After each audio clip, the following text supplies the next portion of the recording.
Hi friends, as we all know, it's getting nice outside and we want to make our own bubbles, right? So instead of going to the store, we can make our own bubbles. So all we need is 4 tablespoons of dish soap, 1 tablespoon of vegetable oil or canola oil, and 2 cups of water, okay? And of course we need straw. Ask your mommies and daddies to help us, right?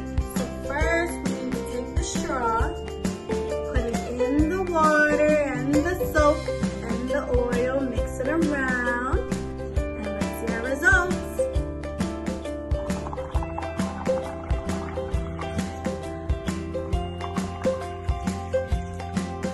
Look, friends, we made bubbles.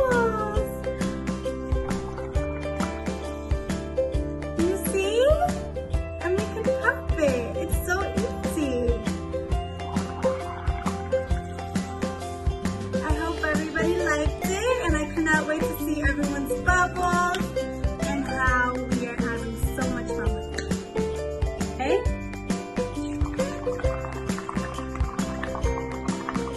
You see the bubbles?